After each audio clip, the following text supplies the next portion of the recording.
Hello दोस्तों, welcome back to my YouTube channel. आप सभी का एक बार फिर से चैनल पे स्वागत है। दोस्तों, आपने हमारे पिछले वीडियो में सीखा था फ्यूचर इंडेफिनिट टेंस के स्ट्रक्चर के बारे में, उसके पहचानने का तरीका, उसका डेफिनेशन क्या होता है। ये चीज़ें हमने पिछले वीडियो में सीखी थी और वीडियो के एंड में मैंने आपको बताया था कि नेक्स्ट वीडियो में हम लोग सीखेंगे कि फ्यूचर इंडेफिनिट टेंस का नेगेटिव सेंटेंस और इंट्रोगेटिव सेंटेंस हम लोग कैसे बनाएंगे।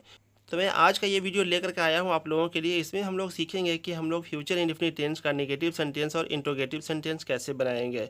नॉर्मली हम लोग अफर्मेटिव सेंटेंस बनाने में किसी तरह की कोई भी परेशानी नहीं होती है, लेकिन जब ये नेगेटिव सेंटेंस और इंट्रोगेटिव सेंटेंस बनाना होता है तो थोड़ी सी हमें दुविधा, थोड़ी सी परेशानी होती है।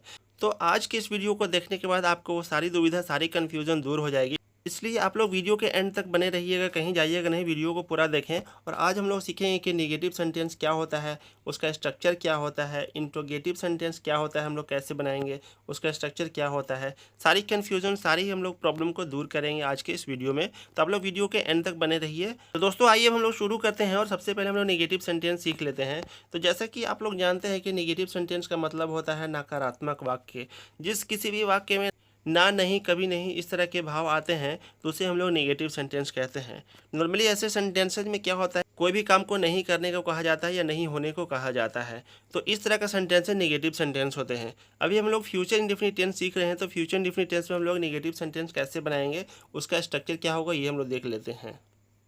तो फ्यूचर इंडेफिनिट टेंस में नेगेटिव सेंटेंस बनाने का दो तरीका होता है। पहला तरीका है, काफ़ी सिंपल है, subject plus shell will plus note plus V1 plus object. जो हमारा अफर्मेटिव का स्ट्रक्चर होता है उसके हम लोग हेल्पिंग वर्ब जो होता है शैल या विल, उसके बाद नोट का इस्तेमाल करेंगे तो ये नेगेटिव बन जाएगा। दूसरा तरीका मैं आपको एक और बता देता हूँ, वो वाला तरीका आम बोलचाल की भाषा में या स्पोकन में इस्तेमाल होता है। वो तरीका है, वो स्ट्रक्चर है सब्जेक्ट, उसके बाद हम लोग वॉन्ट का इस्तेमाल करेंगे और V1 और ऑब्जेक्ट लास्ट में लिख देंगे।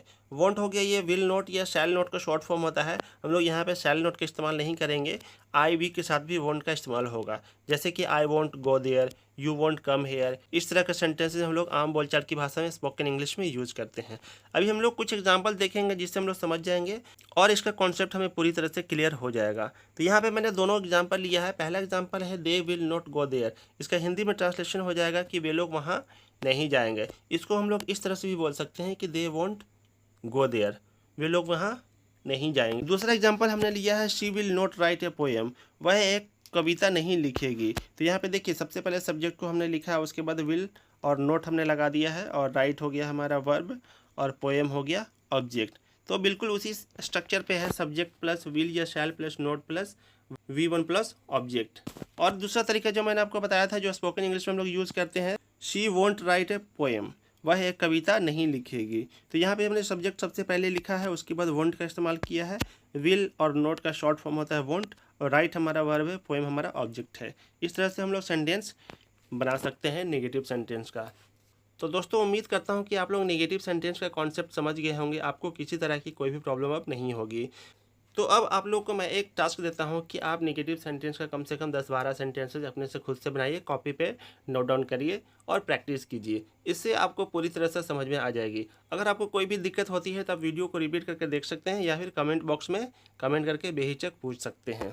इसके बाद हम लोग सीखते हैं कि इंट्रोगेटिव सेंटेंस कैसे बनाएंगे। इंट्रोगेटिव सेंटेंस का मतलब होता है, आप लोग जानते हैं, प्रश्नवाचक वाक्य, जिसमें किसी भी तरह का कोई भी प्रश्न पूछा जाता है।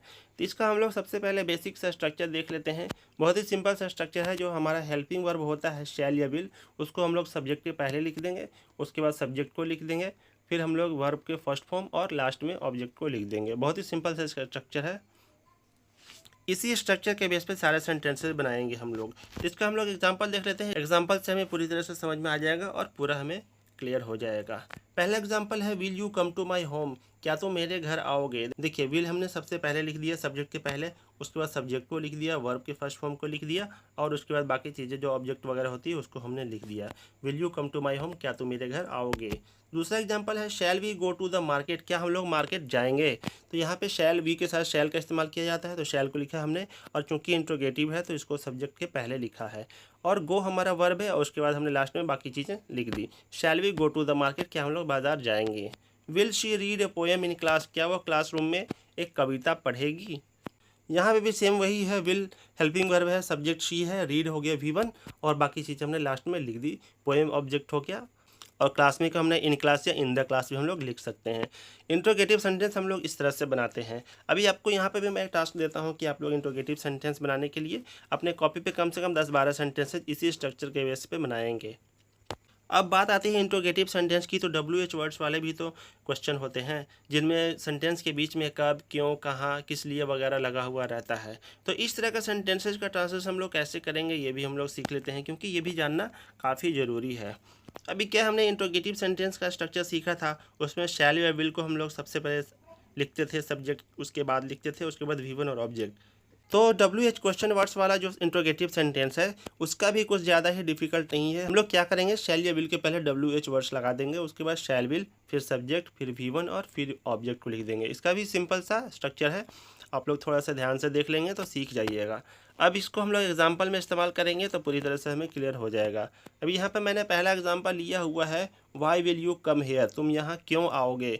देखिए यहाँ पे हिंदी के वाक्य में अनुवाद करने के बाद क्यों सेंटेंस के बीच में चला गया, लेकिन हम लोग इंग्लिश में ट्रांसलेट करेंगे तो वो जो क्यों है उसका अंग्रेजी हो जाएगा, वो सेंटेंस में सबसे पहले आएगा। तो यहाँ पे क्यों की अंग्रेजी होती है वाई, आप लोग बहुत अच्छी तरह से जानते हैं। तो वाई हमने सबसे पहले लिख दिया, उसके बाद विल या शैल इस्तेमाल करना था तो विल या शैल, उसके बाद सब्जेक्ट, फिर V1 और लास्ट में जो भी है ऑब्जेक्ट वगैरह जो भी है, इस तरह से हम लोग लिखते हैं। सेंटेंस हो जाएगा why will you come here, तुम यहाँ क्यों आओगे। अगला एग्जाम्पल हमने लिया, what will she bring for us, वह हमारे लिए क्या लाएगी। यहाँ पे देखिए हिंदी के सेंटेंस में शुरुआत हुई, वह हमारे लिए क्या लाएगी। क्या यहाँ पे प्रश्नवाचक वाक्य है, WH वर्ड्स है, लेकिन वो हिंदी के सेंटेंस से बीच में है। लेकिन जब भी हम लोग इसका इंग्लिश में ट्रांसलेशन करते हैं तो वो सेंटेंस के पहले आता है। तो क्या की अंग्रेजी होती है आप लोग जानते हैं, व्हाट। उसके बाद हमने बताया था आपको कि हम लोग विल या शैल का इस्तेमाल करेंगे, तो यहाँ पर भी विल का इस्तेमाल होगा। उसके बाद सब्जेक्ट शी है तो शी को लिख दिया हमने, ब्रिंग मतलब लाना होता है तो ब्रिंग को हमने V1 के रूप में लिख दिया और लास्ट में हमने बाकी चीज़ें लिख करके इसका ट्रांसलेशन कंप्लीट किया। तीसरा एग्जांपल है, where will they go for study, वे लोग पढ़ाई के लिए कहाँ जाएंगे। यहाँ पे देखिए हिंदी के सेंटेंस में कहाँ बीच में है, लेकिन कहाँ की अंग्रेजी होती है वेयर। वेयर हम लोग इंग्लिश में ट्रांसलेशन करते वक्त सबसे पहले लिखेंगे। तो वेयर विल हो गया हमारा हेल्पिंग वर्ब, दे हो गया सब्जेक्ट और गो हो गया वर्ब, और फॉर स्टडी हमने लास्ट में लिख दिया। Where will they go for the study, तो वे लोग पढ़ाई के लिए कहाँ जाएंगे। ये हमारा WH वर्ड्स वाला इंट्रोगेटिव सेंटेंस है, हम लोग इसका इस तरह से ट्रांसलेशन करते हैं। तो दोस्तों आज की इस वीडियो में हमने सीखा कि फ्यूचर इंडेफिनिट टेंस में हम लोग नेगेटिव सेंटेंस और इंट्रोगेटिव सेंटेंस कैसे बनाएंगे। WH वर्ड्स वाला इंट्रोगेटिव सेंटेंस के बारे में भी हमने सीखा, उसका स्ट्रक्चर को सीखा। तो आप लोग कमेंट करके बताइएगा ज़रूर कि वीडियो आपको कैसा लगा। अगर आपको वीडियो पसंद आता है तो आप एक लाइक कर दीजिए, शेयर कर दीजिए दोस्तों के साथ।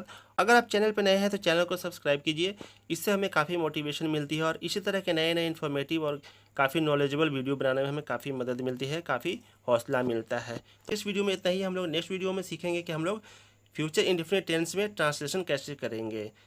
अफर्मेटिव सेंटेंस, नेगेटिव सेंटेंस और इंट्रोगेटिव सेंटेंस का ट्रांसलेशन करने का मेथड हम लोग और टिप्स वगैरह हम लोग सीखेंगे, ताकि फ्यूचर इंडेफिनिट टेंस का कोई भी सेंटेंस हमारे सामने आए तो हम लोग उसका अच्छे से ट्रांसलेशन कर सकें। तो मिलते हैं दोस्तों नेक्स्ट वीडियो में, तब तक के लिए धन्यवाद।